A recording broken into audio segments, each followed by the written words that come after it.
So ayan mga pre 'no, pag-usapan po natin ngayon ang, mga beneficiaries po ni Daddy Frankie ano. Kasi, ah, may balita nga mga pre na yung mga beneficiaries po ni Daddy Frankie is hanggang ngayong buwan na lang na 'to. Okey, ngayong, ah, April na lang po, okey? At kailangan na po silang, mabalik sa kani-kanilang, pamilya. Kasi yun po yung ano ng DSWD, yung I mean, sinabi, 'di ba? Oo, yun po yung, sinabi po ng, DSWD mga pre. At, yun na nga, nakakalungkot po, 'di ba? Nakakalungkot kasi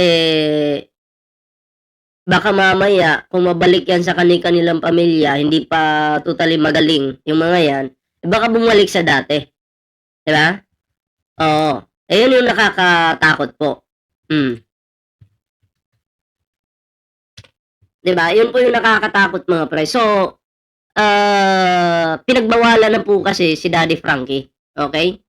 Okey, bawalan na po na yun nga, eh, kahit nga yung pagpunta sa bahay ng mga gustong humingi ng tulong, pagkakaintindi ko bawal na rin, 'di ba? Pinagbawalan po ng DSWD. So, wala tayong magagawa kasi sa gobyerno naman po 'yan mga pre. And then alam naman po natin na si Daddy Frankie masunurin po talaga, sumusunod sa batas, 'di ba? So, sana sa DSWD ang, panawagan lang po natin.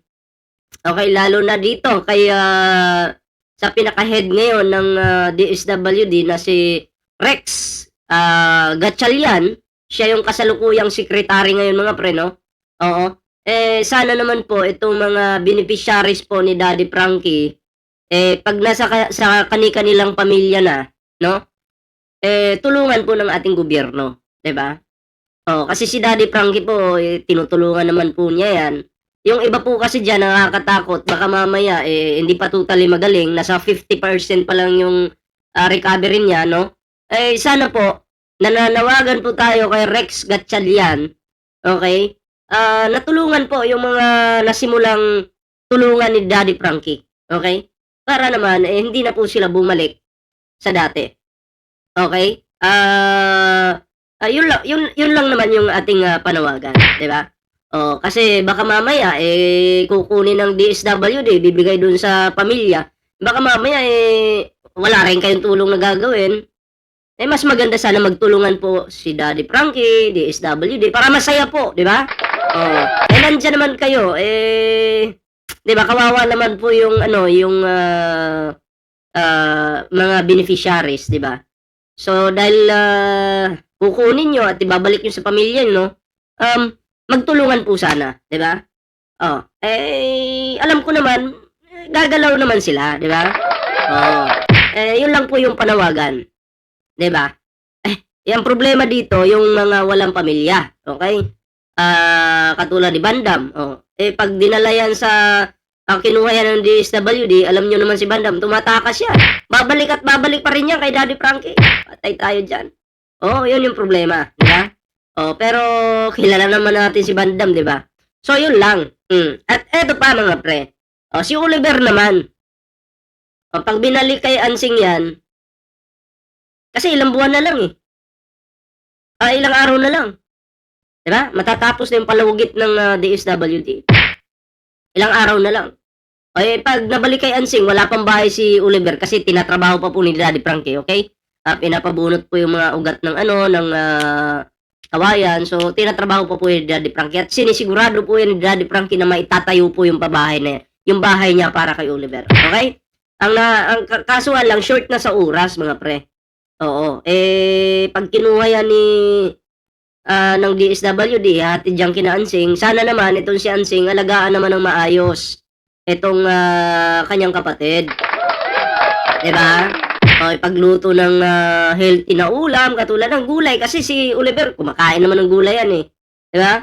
O yun yung lutuin niya para kay Oliver at, dami-damihan niya kasi siyempre malakas pong kumain si Oliver, 'di ba? Oh, eh, baka mamaya 'pag kinuha ng DSWD hinatid sa'yo Ansing, eh, baka mamaya, eh, wala kang gawin, eh, hayaan mo lang. Eh, dapat sa tamang oras nakakakain yan at nakakainom, ng gamot sa tamang oras. 'Di ba? Kasi ganun po ang ginagawa nila Daddy Frankie. O, pinapakain sila, binubusog sila, at pinapainom po ng gamot. Okay? Kasi pag hindi yan nakainom, nako, babalik sa dati yan, Ansing. Baka pandirian mo na naman. Ha? Eh, kilala pa naman natin yung bituka ni Ansing. Eh, nandidire. Ha? Eh, kapatid mo yan para alagaan mo. Total, si Oliver naman ay malinis na. Diba? O, at yun lang, no? Eh, wag mong isipin yung yung pera ni Oliver. Wag mo nang pag-interesan yun, Ansing. Diba? Tigil-tigilan mo na muna yan. Ang pukusan nyo ngayon, yung pag-aalaga mo sa kapatid mo. Okay? Pagpapakain, magtulungan kayo magkakapatid. Okay? Hindi yung sasabihin mo, ay baka ako lang mag-alaga nito. Eh, nasabi mo yan dun sa last video ni Daddy Frankie. Baka ako lang mag-alaga nito, ikaw maglalasing ka lang. Okay. Mali din naman na maglasing. Pero kasi, hindi mo dapat sinasabi yun. Dapat nga, ang sasabihin mo doon, sige, dito ka na sa akin. Ako mag-alaga sa'yo. Total, babae naman ako. Oh. Marunong akong ipagluluto kita ng masarap na ulam. Ganun ba?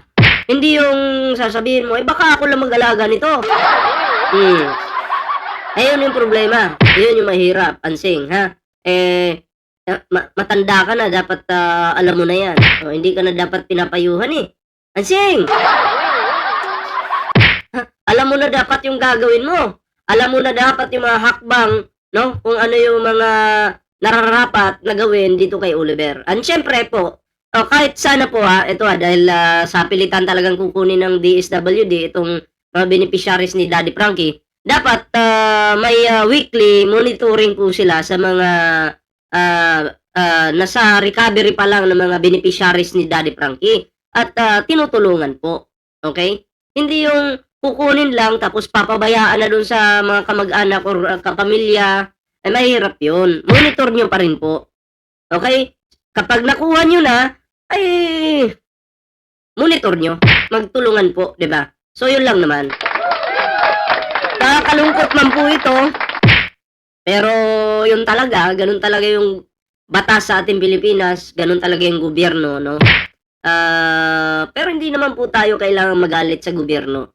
Okay? At dahil sila po ay ginagampanan lang din po nila yung kanilang trabaho, which is naintindihan po yun ni Daddy Frankie, yung DSWD. Okay? Naintindihan po nila yan. Kasi yun po yung trabaho nila. Kaya nga lang, minsan, sa DSWD, may mga talaga dyan na pabaya. Meron po talaga. Okay? Hindi man po lahat. Pero may mga tamad magtrabaho. Gusto nila nasa malamig lang, nasa office lang, di ba? So, hindi man po lahat. Okay? Sa ngayon, sa pamumuno ng ating gobyerno ni PBBM, ay sana po ay matulungan itong ating mga, kumbaga itong mga beneficiaries po ni Daddy Frankie. Okay? Weekly monitoring, pwede nga every 2 weeks di ba? And then, sa pagkain, tulungan sa pagkain, gamot, lalong-lalo na gamot po, yun. Oo. Kasi, kung puro lang pagkain, walang gamot, mahirap po yun. So, nakakalungkot man sa parte ng mga viewers, lalong-lalo na kay Daddy Frankie, pero kailangan pong sumunod ni Daddy Frankie sa batas. Okay? Intindihin po natin yun. Okay? And then, yun na nga, nagbibigay din po ng babala si Daddy Frankie. I mean, pagpapaalala na bawal pong pumunta doon sa bahay ni Daddy Frankie. Okay? Kasi pinagbawal po ng DSWD. Baka mamaya naman dahil pupunta kayo doon, si Daddy Frankie naman yung malintikan. Okay? So, intindihin po natin. Magintindihan po tayo lahat. Okay? Antayin nyo na lang. Baka malay nyo, madaanan kayo ni Daddy Frankie sa inyong lugar. Eh di, mas masaya. Diba? Baka mamaya madaanan kayo, matulungan kayo. Eh di, mas masaya. Di ba? Ganun lang po yan mga pre. No? At tuloy-tuloy lang po tayo sa pagsuporta kay Daddy Frankie sa pagpanood ng kanyang mga videos mga pre. Yun masayang na yun. Masayang pagmasdan habang si Daddy Frankie nag-e-effort, kayo sumusuporta. Gaganahan po siyang yung magtrabaho ba. Kasi ito na yung trabaho ni Daddy Frankie, yung tumulong, eh. Hindi puwedeng si Daddy Frankie matulog lang sa kwarto and then walang gagawin. 'Di po siya mapakali. Nakasanayan niya na po kasi 'to. Okey, nakuwento rin po sa'kin yan ni Daddy Frankie na isang araw lang nasa bahay nabo-boring na siya. Nabo-boring po siya. Gusto niya palaging nag-iikot, 'di ba? Eh, kasi gusto niyang, tumulong po sa mga karapat-dapat tulungan. Okey, kasi yung ginagawa pong pagtulong ni Daddy Frankie totoo. Okey? Eh, saan ka ba makakita ng, galing pa sa taong grasa ka, okey?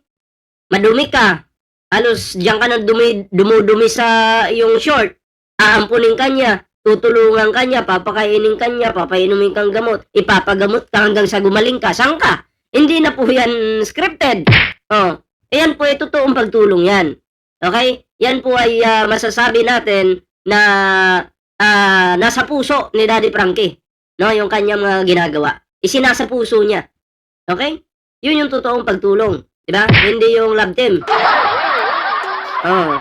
Pero kung organic na love team, puwede naman. Pero yung ipipilit mo, "Uy, mag-love team kayo dito, for views na tayo dito, oo."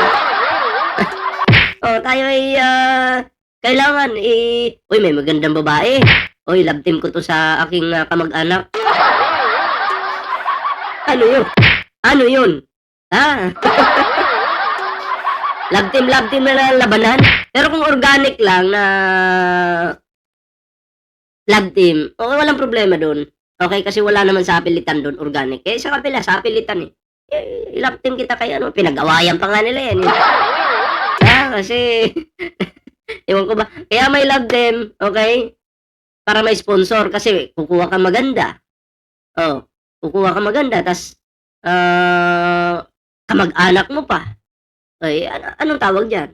Kwarta-kwarta. Pera-pera na lang, 'di ba? Oo. So ayan mga pre, at least nasabi ko po sa inyo 'no, nakakalungkot man po ito pero gano'n pa man kahit, mangyari man 'yan, tuloy ng tuloy naman po. Tuloy-tuloy po yung pagtulong ng, ni Daddy Frankie sa mga nangangailangan, okey? Lalong-lalo na sa mga yung nawawala sa sarili, yun yung karapat-dapat tulungan, eh, 'di ba? Oo. Hindi yung, kung ano-ano pang love team diyan, okey? So yun lang naman yung ating video at, maraming salamat po sa mga sumuporta sa ating, video ngayon. Siyempre bago po tayo magtapos sa ating, video, and, huwag kalimutang mag-like, share, subscribe sa ating YouTube channel para naman maging updated ka sa mga uploads natin, ayan. At may TikTok din po tayo, may, Facebook po tayo. Ayan, sana po yung suportahan yung ating mga social media accounts. And maraming salamat po, ingat po kayo lahat. Magkita-kita po tayo sa susunod na video. Ingat po lahat.